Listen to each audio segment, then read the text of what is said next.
Good afternoon and welcome to NTV At One. My name is Dann Mwangi and coming to you live from the Nation Center.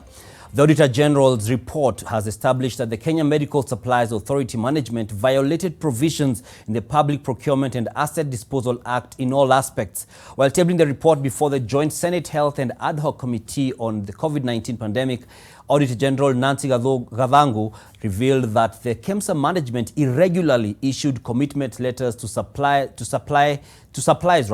amounting to 7.8 billion shillings for supply of COVID-19 related medical equipment.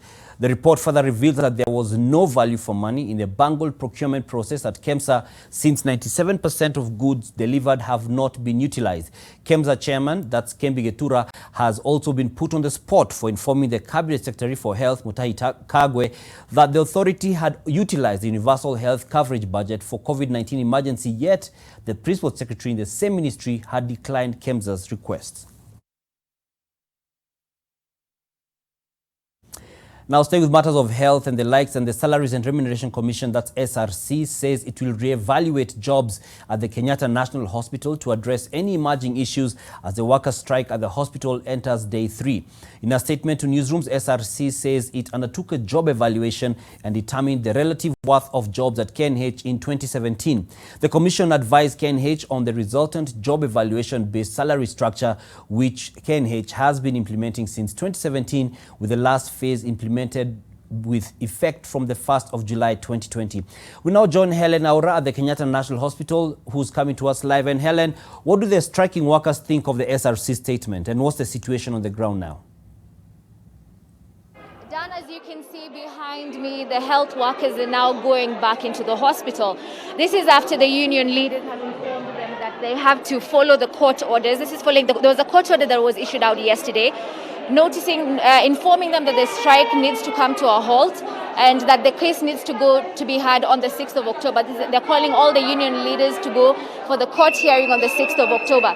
And as per now, a lot of the health workers seem that they have despaired following the new information that they've been told. But the union leaders have also informed them that it is the best advice possible to follow court orders so that they can be able to take this case as it is to the court as well. The key thing also that they've mentioned is that they're going to change the playing field of which they had it earlier on and change their tactics, as they'll also go to court and fight this particular issue. And this was also because following the issue of SRC refusing to release the 601 million shilling, which was supposed to be dispersed to the workers following the upscale of the salary job group for the employment at the hospital. And we understand that in 2012, the Kenyatta National Hospital was upscaled to a parastatal, meaning the employees had to be upscaled from a 3C salary band to a 7A salary band. This means that each and every employee had to be added for their salary increment. And earlier on, even when the strike started earlier on this week, we saw patients.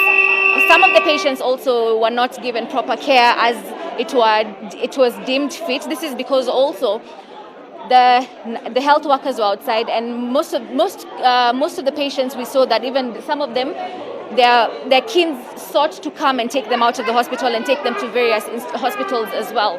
And the union leaders say that they will continue with this battle and as they take it to court, and we shall keep you updated following the information. Back to you, studio. Thank you very much, Eleonora, for that precise brief on what's happening at the KNH, and it's a good thing in regards to the rule of law that the medics have chosen to follow the court order. Now we cross over to the county of Kisumu, where Okusa is standing by, because last night a 4-story building collapsed and some people were trapped there. Okusa, do we have any casualties? Hopefully not. And we know that there are some people who had been trapped. Have they been rescued so far? Yes, Dan, the people who are trapped, actually it's one person who was trapped. Initial reports had indicated that there were 3, but it later turned out that it was only one person who was trapped in the rubble, and he was rescued like 30 minutes ago and rushed to Jaramogi Oginga Odinga Teaching and Referral Hospital for treatment. That was after he was briefly cancelled here together with the remaining 5 Masons who were in this particular building, which collapsed last night at around 10 p.m. And rescue operations, of course, delayed a bit. They started this morning, but by good luck, they have managed to pull out whoever was trapped inside there and is okay, is not sustained any serious injuries or life-threatening injuries. And so that is what is happening here. Of course, this particular mission was carried out by several agencies. You are talking of the National Youth Service, the county government led by the fire brigade here, and of course we also saw the Red Cross personnel also taking part in this particular rescue operation. Remember, this was a residential building coming up, a 4-story building. It is not clear what exactly transpired, but reports we have is that sometimes at around 10 p.m. last night it came crumbling, and of course the masons were spending the night inside that particular building, and that is why the reason why is one of them got trapped. Of course, all of them were trapped, but they managed to get out. Only one remained inside there, and as I've mentioned, there has been rescued. The county commissioner, that is Josephine Ouko, was here earlier on leading a high-powered team of county security team, and of course she issued some stern warning to whoever is behind the construction of this building, saying that should he or she be found culpable of failing to meet the required standards, then stern action will be taken against the owner. And again, she had also said that the investigations will have already commenced to ascertain whether due diligence was followed while putting up this particular building. So that is what is happening. As you can see behind me, there's still a little activity going on, just trying to salvage whatever it is. Kenya Power lighting personnel were here earlier on and managed to disconnect electricity, and so that is what is happening here, and we'll be keeping our viewers updated in case there are fresh developments in our subsequent bulletins. Back to you, Dan. Thank you very much, Ouko Kusa, and at least it's good to know that there have been no casualties and that pretty much everyone is safe. It's unfortunate for the investment, but we still wait to see the reason as to whether it's a matter of poor quality in terms of the workmanship. Now, President Uhuru Kenyatta has proposed the formalization of the informal sector as one of the methods to broaden the tax base. Speaking in a pre-recorded address to the United Nations General Assembly, the president welcomed the move by the multilateral system to provide debt relief for highly indebted developing countries as part of the global response to COVID-19. The president added that COVID-19 presents an opportunity to reform the overseas development assistance architecture. The pandemic has strained health systems, which in turn has triggered a deep economic as well as a social crisis. It is estimated today that millions of people globally have lost their jobs, thus putting their livelihoods at risk. Many countries are registering business and workers to enable them to access COVID-related economic stimulus packages. This presents an opportunity to formalize our informal sector and therefore broaden our tax base. We call upon the strengthening of the multilateral development banks as indicated in the Addis Ababa Action Agenda. This will enable them play an even more important role in supporting the development agenda of low and middle-income countries.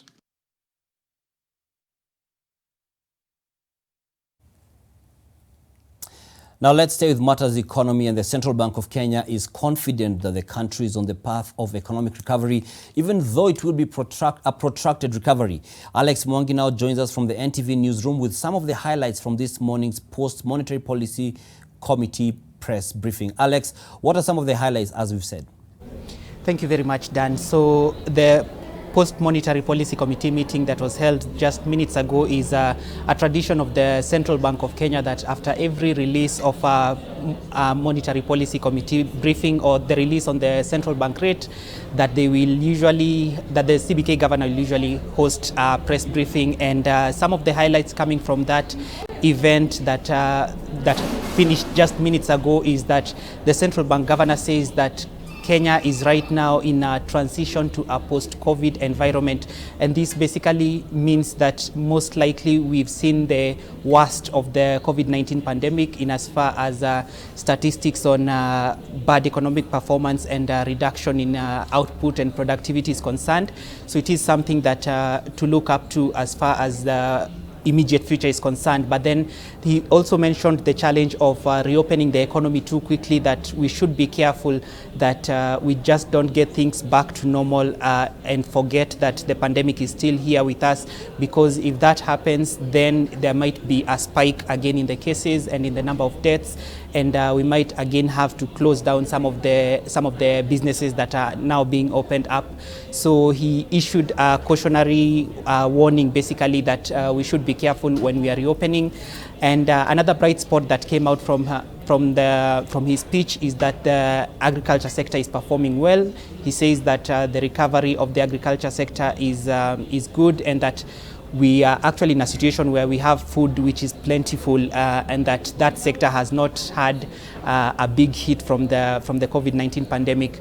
Interesting thing that he also mentioned is the issue of the ICT sector, that he said has become like the backbone of the economy during the COVID-19 pandemic. We know that businesses have resorted to using ICT to reach out to employees, some employees who are at home and others maybe in other places around the world, so that you don't have employees in the same place. So the ICT sector is one of those that is expected to grow in the double digits by the end of this year, even despite the pandemic. And just to point out two last issues concerning the world economy, the CBK governor said that the export volumes in the world economy have continued to rebound significantly, and so that is something that shows that the world economy is also beginning to recover from the COVID-19 pandemic. And just one more thing is that he said that travel restrictions, with the lifting of travel restrictions, that we are now seeing that businesses are beginning to resume, especially the hospitality industry. The hospitality industry and aviation that were significantly impacted by the travel restrictions. We are now beginning to see that people are flying more, tourists are traveling much more, and this is something that is making the global economy begin to also recover, which will also feed into local economies in different parts of the world. Those are some of the highlights, Dan. Thank you very much, Alex Mwangi, for that brief. At least now we have got a better sense of where we are in as far as the CBK governor believes. And we take a short break on NTV at 1, but we'll be back with a lot more after this.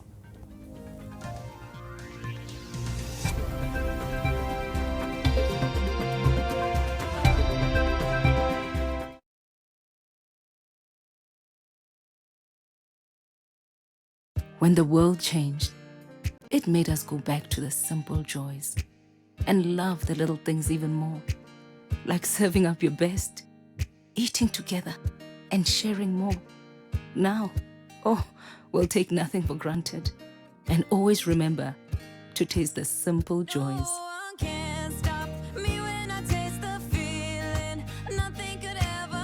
Coca-Cola, taste the simple joys.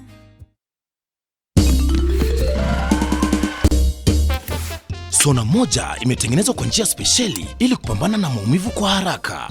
Sona moja ina aspirin kama kiungo. Sona moja, kitulizo kamili. Maumivu yakizidi, pata ushauri wa daktari.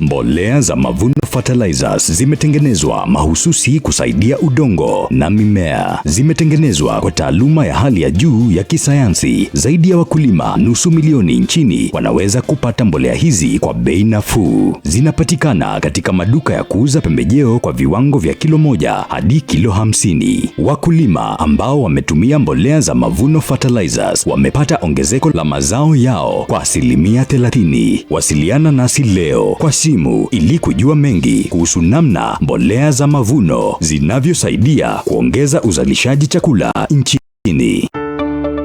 Taking pride in constructing tomorrow's skylines.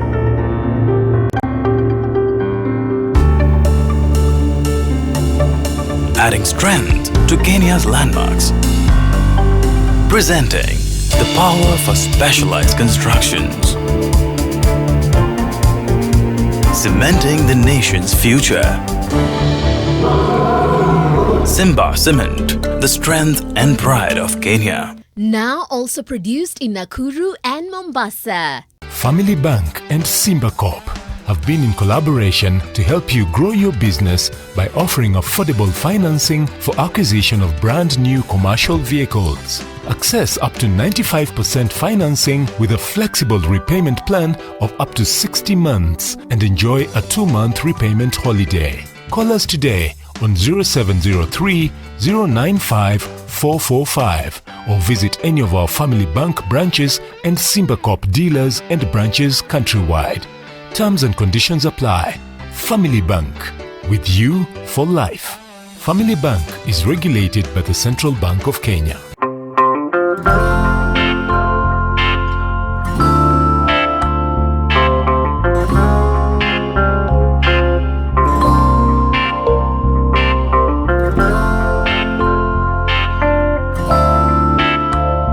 Breaking news from Molfix. Let's see what they're developing right now.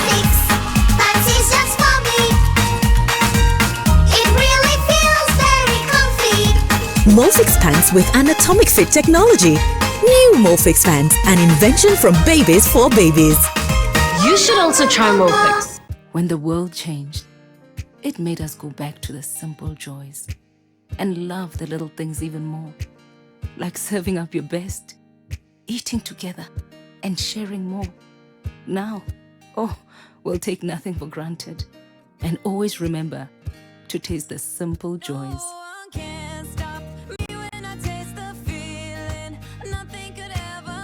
Coca-Cola. Taste the simple joys. Parenting is all about learning when to be tough and when to be gentle. Tough, gentle. But when it comes to fever, you need to be both. Panadol Baby and Infant starts to work on fever in 15 minutes and is gentle on the tummy. Tough call. Panadol Baby and Infant. Tough on fever, gentle on your child. Top dressing tips. Ensure the tea plantation is pruned. Split application is done twice at different times of the year. For tea, scatter the fertilizer around the tea bush and ensure the soil is loose. For coffee, broadcast the fertilizer around the circumference of the coffee branches. Please feed your crop and soil with the best fertilizers for future prosperity. Call us today and learn how Mavuno Fertilizers is helping in increasing food production in Africa. Oh my, oh my, oh my days. Life is wonderful. Life is wonderful. Life is wonderful. Life is wonderful. Never life can be this good.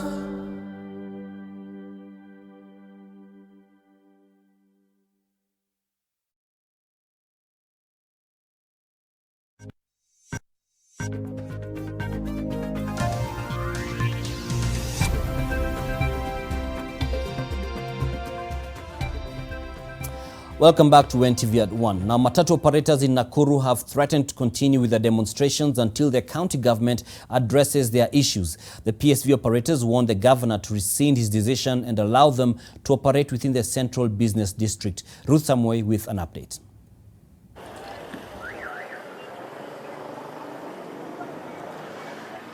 80 representatives from Boda Boda and Matatu circles gathered in Nakuru County, demanding that their workstations be returned to the Central Business District, failure to which they will stall their operations. Kutoka leo, hakuna matatu ina-operate Nakuru. Ni kweli, Chairman? Yes. Away with Glee Kinyajui! Away! In March this year, the county government directed public transport vehicles to operate from the town outskirts, and that won't fly according to the operators. Hii mkomo utaendelea mpaka tuweze kusikizwa.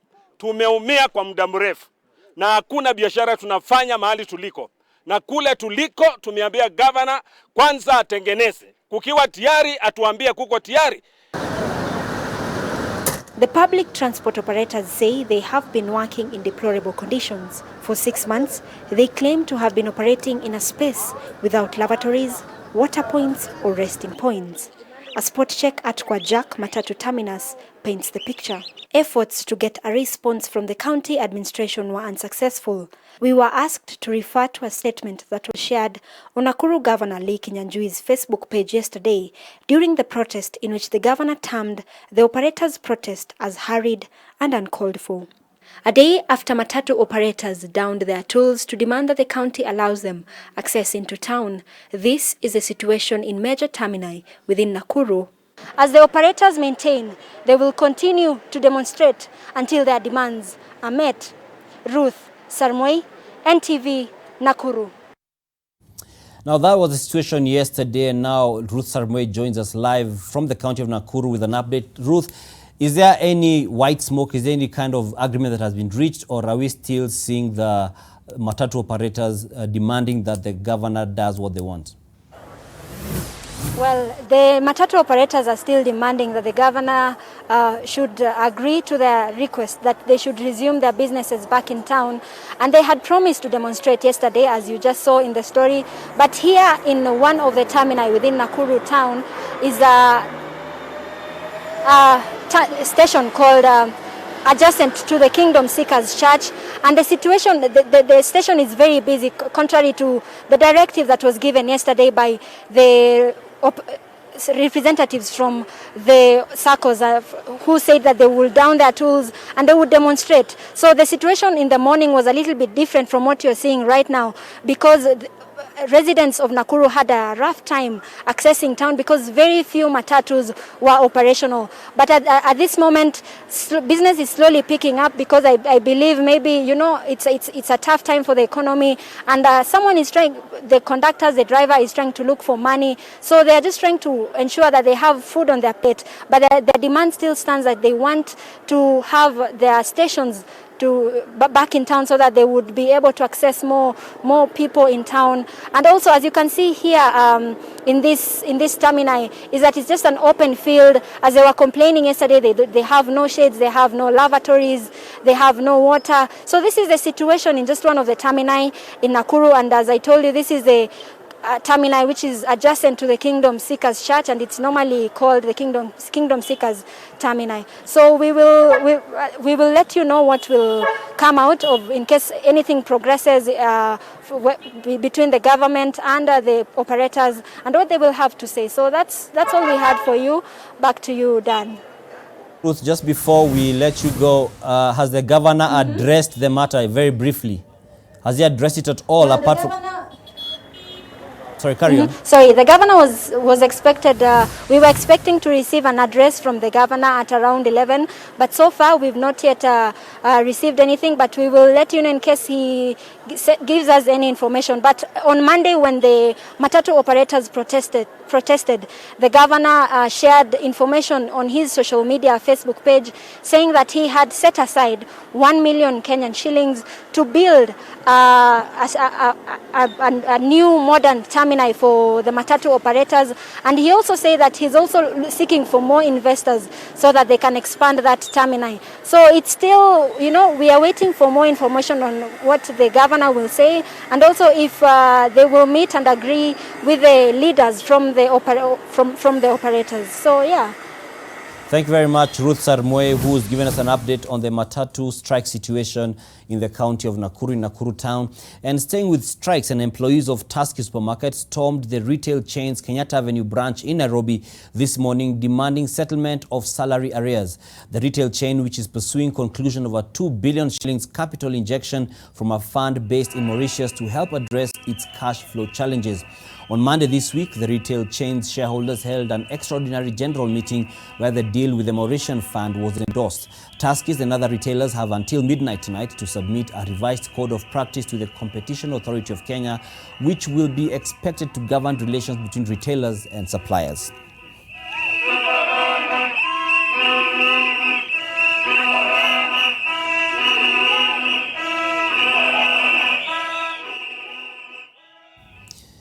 At Tuskys, it seems the task is tasking.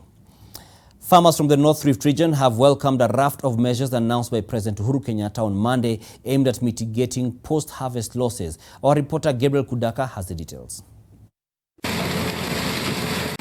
For several years, curbing post-harvest losses has been a major headache to hundreds of farmers who cannot access affordable drying services. We have a lot of challenges, and especially on the issue of drying our maize to meet the requisite level of maize to be collected within the farmers' areas. Some farmers have been forced to dispose of their maize at throwaway prices due to lack of drying facilities.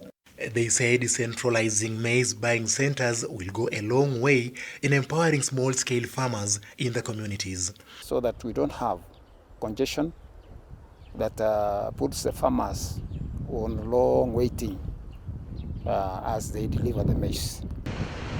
Most farmers have welcomed the president's directives, terming them a major relief following numerous challenges they have undergone during this COVID-19 pandemic. The farmers hailed the president's directive of setting 2,500 shillings as the lowest buying price for maize. Whenever the farmers deliver their products, it becomes a problem when it comes to payment. So it's also a wish and also to request the government, if it is possible, let them pay the farmers as soon as possible. For the wheat, we really wish the government to pay even higher, because wheat is very little in this country and few farmers planted wheat in this season. Gabriel Kudaka, NTV Business. All right, after Kudaka's story, now move to sports, and marathon great Eliud Kipchoge has unveiled the shoes he will use for this Sunday's London Marathon. The world marathon record holder will don a Kenyan flag-inspired Nike Alpha Fly N% Kenya custom-made for him for this race. It's similar to the one he used during the Ineos 159 Challenge in Vienna last year. The personal details include a green and red colorway, a nod to the national flag of Kenya. The shoes also feature the runner's initials and 1:59:40, which is the time he ran in Vienna. This Sunday, Kipchoge comes face-to-face with Ethiopia's Kenenisa Bekele, who is the second fastest marathoner in history. The grand event will be live on NTV Kenya and NTV Uganda, as well as on all Nation Media Group digital platforms.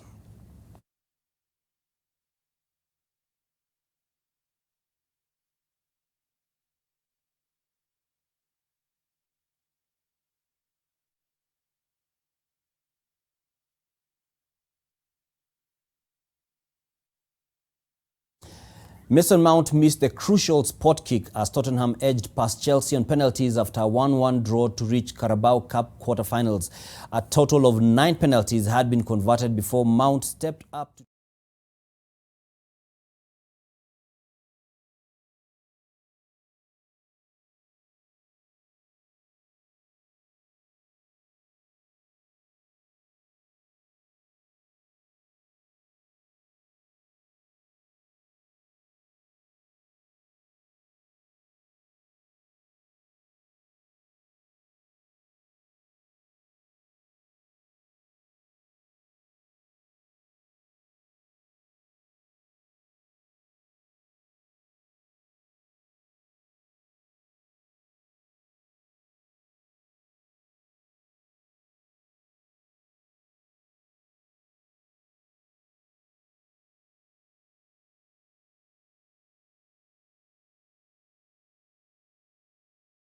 cross the borders and the oceans and get to the United States of America. And it was messy and there was a lot of shouting, but President Donald Trump, a Democratic rival, Joe Biden, on Tuesday managed to touch on some of the crucial issues facing American voters during their 90-minute debate.